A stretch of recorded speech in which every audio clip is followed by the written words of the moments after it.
Xin chào quý vị. Chào mừng quay trở lại kênh Trí tuệ Phật học. Đây là series Tâm an giữa đời. Tập 6. Trí tuệ không phải là hiểu nhiều. Trong tập trước, series đã làm rõ rằng từ bi không phải là yếu đuối, mà là kết quả của một cái tâm đã hiểu và đã mềm. Nhưng từ bi, nếu không có trí tuệ, rất dễ trở thành mệt mỏi. Vì vậy, tập này sẽ cùng nhìn lại trí tuệ trong Phật Pháp thực sự là gì? Và vì sao hiểu nhiều vẫn chưa đủ để hết khổ? Trong đời sống hiện đại, con người rất coi trọng hiểu biết. Biết nhiều được xem là lợi thế. Hiểu sâu được xem là thông minh. Nắm rõ vấn đề được xem là làm chủ. Nhưng là một điều, có những người hiểu rất nhiều mà vẫn khổ. Có những người đọc không ít sách, nghe không ít lời hay, mà tâm vẫn nặng. Trong các bài giảng của Đại sư Sokia Rinpoche, vị đạo sư Phật Pháp Tây Tạng, tác giả cuốn The Tibetan Book of Living and Dying, Tăng Thứ Sống và Chết, ông thường nhắc một điều rất dễ gây hiểu lầm. Hiểu biết không phải là trí tuệ. Trí tuệ bắt đầu khi ta sống được với điều mình hiểu. Câu nói này chạm thẳng vào một thực tế quen thuộc. Con người ngày nay tích lũy rất nhiều kiến thức. Họ biết điều gì đúng, biết điều gì nên làm, biết cả những nguyên lý sống rất đẹp. Nhưng khi va vào đời, họ vẫn phản ứng như cũ, vẫn dạng khi bị chậm, vẫn lợ khi mất kiểm soát, vẫn khổ khi mọi thứ không theo ý mình. Phật Pháp gọi phần biết đó là tri thức, còn thứ giúp con người bớt khổ được gọi là trí tuệ. Sogia Rinpoche nói, tri thức ở trong đầu, trí tuệ thăm vào cách ta nhìn và cách ta sống. Trong Phật Pháp, trí tuệ không phải là khả năng phân tích sắc bén, cũng không phải là sự khôn ngoan để hơn người khác.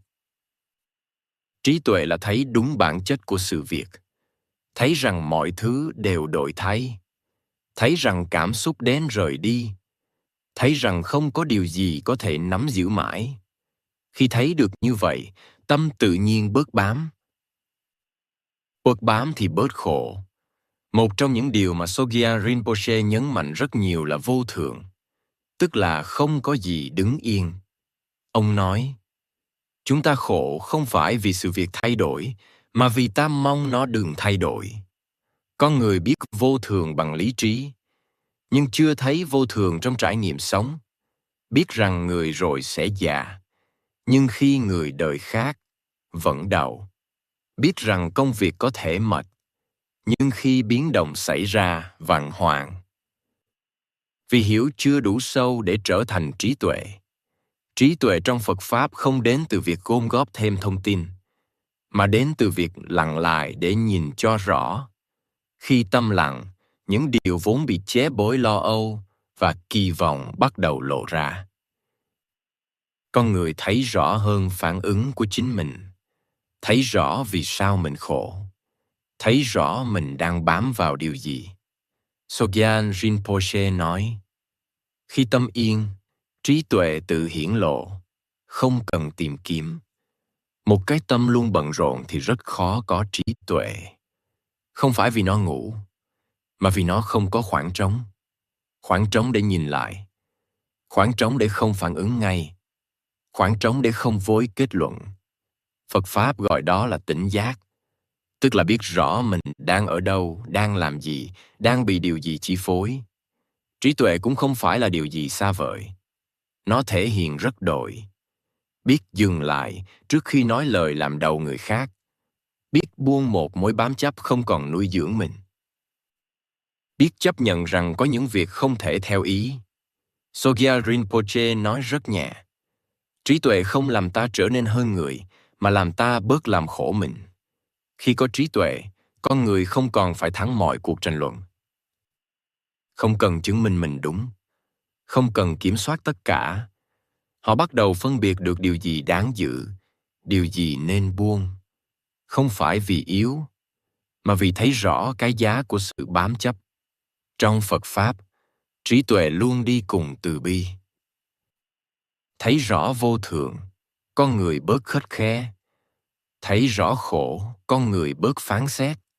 Sokya Rinpoche từng nói, khi bạn thật sự hiểu bản chất mong manh của đời sống, lòng từ bi sẽ tự nhiên nảy sinh.